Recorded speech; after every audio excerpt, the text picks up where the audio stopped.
اس دنیا میں آنے سے پہلے بھی ہم ایک زندگی گزار آئے ہیں اور بدقسمتی سے اس کا تصور بہت کم لوگوں کو حاصل ہے، اور عہد حاضر کے جو ریشنلسٹ قسم کے اقلیت زدہ میں کہتا ہوں انہیں، یا اقلیت گزیدہ، اقلیت سے ڈسے ہوئے لوگ، وہ ان چیزوں سے اباع کرتے ہیں، دور بھاگتے ہیں۔ ہماری پہلی تخلیق ہوئی تھی عالم ارواح میں، الارواح جنود مجندہ، لشکروں کے لشکر تھے۔ آدم سے لے کر آخری انسان جو دنیا میں پیدا ہوگا قیامت تک، سب کی ارواح عالم ارواح میں پیدا کر دی گئی۔ وہاں عہد لیا گیا، الست بربکم قالوا بلی، کیا میں تمہارا رب نہیں ہوں، مالک نہیں ہوں؟ ہم سب نے عہد کیا تھا، کیوں نہیں؟ شہیدنا، ہم گواہ۔ یہ عہد الست، اور ظاہر بات ہے کہ عہد جو ہوتا ہے جب تک انسان کو اپنی ذات کا شعور نہ ہو، خود شعوری نہ ہو۔ آپ دنیا میں معاہدہ کرتے ہیں تو کہتے ہیں کہ بقائمی ہوش و حواس میں یہ عہد کر رہا ہوں، معاہدہ کر رہا ہوں، تو ظاہر بات ہے کہ اس وقت ہم تھے اور ہوش و حواس کے ساتھ تھے، خود شعوری کے ساتھ تھے، لیکن صرف ارواح تھی، جسد نہیں تھے۔ اور یہی ہے وہ مقام جس کے بارے میں حضور نے سے جب پوچھا گیا کہ متى وجبت لک النبوۃ یا رسول اللہ، اللہ کے رسول آپ کو نبوت کب ملی؟ تو آپ نے فرمایا والآدم بین الماء والطین، ابھی آدم کا حیولہ جو ہے ابھی گارا گوندھ ہی رہا تھا، پانی اور گارے کے درمیان ہی تھے آدم، کہ میں اس وقت بھی نبی تھا۔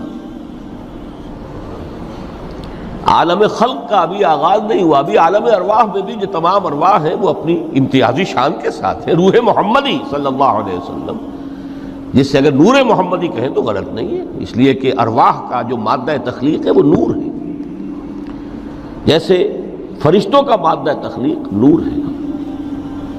مسلم شریف میں حضرت عائشہ صدیقہ رضی اللہ تعالیٰ عنہ سے روایت موجود ہے، اللہ نے فرشتوں کو نور سے پیدا کیا۔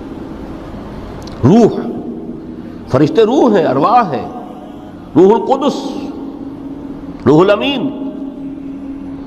اور ارواح انسانیہ بھی روح ہے، یہ سب ان کا مادہ تخلیق نور ہے۔ اس وقت ہم پیدا کیے گئے، صرف ارواح کی شکل میں ہم سے عہد لیا گیا اور پھر سلا دیا گیا۔ یہ پہلی موت تھی جو ہم پر وارد ہوئی ہے اس دنیا میں آنے سے پہلے،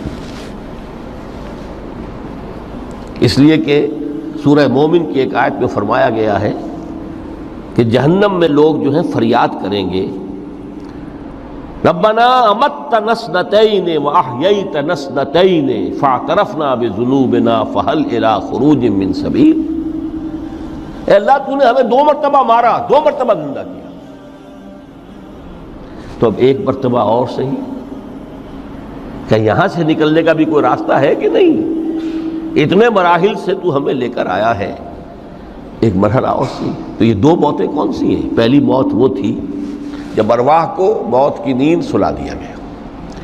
پھر عالم خلق، جسے آج سائنٹسٹ کہتے ہیں، جس کا نقطۂ آغاز ہے بگ بینگ، عالم ارواح اس سے پہلے کی شے ہے، اس تک سائنس نہیں پہنچ سکتی، وہ سائنس سے ماوراء ہے۔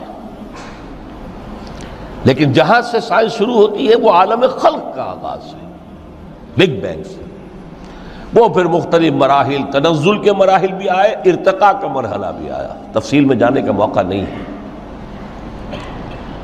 بہت سے تنزلات کے مراحل اور بہت سے ارتقاء کے مراحل طے کر کے آدم تیار ہوا ہے۔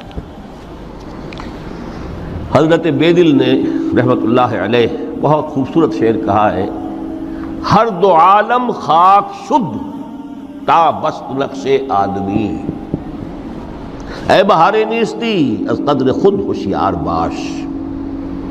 یہ پوری جو بھی کائنات کا جو سلسلہ شروع ہوا، بگ بینگ، اور بہت بڑے بڑے جو ناری کرے تھے جن کی کہ حرارت کا جب تذکرہ کرتے ہیں سائنسداں تو trillions and trillions of foreign height, یہ ان کی اس وقت اس کی جو حرارت کا عالم تھا۔ لیکن پھر وہ ٹھنڈے ہوئے، کچھ اس میں سے کوئی، پھر خاک کی تہ جو ہے زمین کے اس کرے پر آئی، ہر 2 عالم خاک شد، یہاں سے اب آدم کا حیولہ تیار ہوا تا بست نقش آدمی، اس کے بعد ارتقائی مراحل ہیں، اور پھر آدم کی وہ روح جو کولڈ سٹوریج میں تھی جب وہ لا کر پھونکی گئی ہے، جسد آدم جو ہے وہ مسجود نہیں تھا، مسجود تو تب بنا ہے جبکہ اس میں روح آدم وہ لا کر پھونک دی گئی۔ فَإِذَا سَوَّيْتُهُ وَنَفَخْتُ فِيهِ مِن رُوحِي فَقَعُوا لَهُ سَاجِدِينَ۔ یہاں سے حیات دنیاوی کا آغاز ہو گیا۔ پھر وہ سلسلہ تناسل ہے، آدم اور حوا کی نسل میں سے ہر بچہ 4 ماہ کے بعد جب اس کا ایک حیولہ رحم مادر میں تیار ہو جاتا ہے، حدیث ہے متفق علیہ عبداللہ ابن مسعود سے رضی اللہ تعالی عنہ، اور جس کے اندر آغاز میں وہ کہتے ہیں کہ حضور نے ہمیں یہ بتایا وَهُوَ الصادق المصدوق، دیکھنا تم کہیں شک میں نہ پڑ جانا، محمد کون ہے؟ الصادق المصدوق، جو سچے ہیں، جن کی سچائی کی اللہ گواہی دیتا ہے، کہ رحم مادر میں 40 دن تم نطفے کی شکل میں ہوتے ہو، پھر 40 دن علقہ کی شکل میں ہوتے ہو، پھر 40 دن تو مضغہ کی شکل میں ہوتے ہو، پھر اللہ تعالیٰ فرشتے کو بھیجتا ہے جو اس میں روح پھونکتا ہے۔ وہی عمل جو آدم کے جسد حیولہ کے ساتھ ہوا تھا، ہر ابن آدم اور بنت آدم کے لیے وہی عمل ہے کہ جو رحم مادر میں 4 مہینے کے بعد دہرایا جاتا ہے۔ یہاں سے حیات دنیاوی شروع ہوئی، پھر موت، یہ دوسری موت ہے۔ اب پہلی موت تو وہ تھی، لیکن دوسری موت یہاں سیپریشن ہو جائے گی۔ جو زمین سے آیا تھا تخلیقی مادہ، وہ جسم میں گیا، زمین میں گیا، گل سڑ کر ختم ہوا۔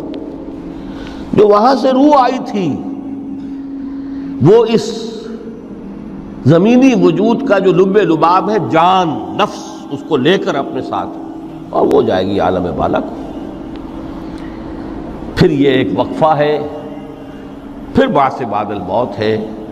تو احیاء بھی 2 ہو گئے، ایک مرتبہ پہلی موت کے بعد زندہ کیا اس عالم میں، آنکھ کھلی اس عالم میں ہماری، یہ پہلا احیاء تھا۔ کیف تکفرون باللہ وکنتم امواتا فاحیاکم ثم یمیتکم ثم یحییکم ثم الیہ ترجعون۔ دوسرا احیاء وہ ہوگا قیامت کے دن بعد بعد الموت، اور پھر اس کے بعد وہ زندگی ابدی زندگی ہے، ہمیشہ کی۔ یہ تصور سامنے رکھیے۔ تو یہ جو تھوڑا سا وقفہ، یہ تو زندگی بہت طویل ہے۔ تو اسے پیمانہ امروز و فردا سے نناب، جاویداں پیہم دماں، ہر دم جواں ہے زندگی۔ اس میں یہ وقفہ جو ہے، خلق الموت والحیات لیبلوکم ایکم احسن عملا، یہ اس جسد کے ساتھ اس روح کا اتصال، اور یہ 30 40 50 60 70 80 100 برس کی عمر، یہ ایک وقفہ ہے، یہ امتحانی وقفہ ہے، تمہیں جانچا جا رہا ہے، پرکھا جا رہا ہے۔ ایکم احسن عملا۔ اب اگر تو 2 چیزیں انسان پر واضح رہیں، اور نہ صرف واضح رہیں، مستحضر رہیں۔ واضح تو ہو جاتی ہے ایک چیز، پھر آدمی بھول جاتا ہے، تو کوئی فائدہ نہیں دیتا اس کے۔ مستحضر ایک یہ کہ اصل زندگی آخرت کی زندگی ہے، طویل ہے۔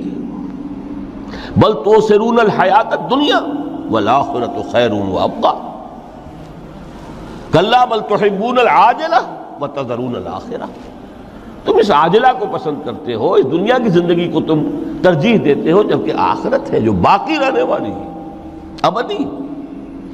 اگر تو یہ معلوم ہو، جیسا کہ سورہ عنکبوت کی آیت کے حوالے سے میں نے آپ کو آیت سنائی کہ وما هذه الحیات الدنیا الا لہو ولعب وان الدار الاخرۃ لہی الحیوان لو کانوا یعلمون۔ اصل زندگی جو ہے وہ آخرت کی زندگی ہے، کاش کہ انہیں معلوم ہوتا۔ ایک حقیقت تو یہ معلوم ہو اور مستحضر رہے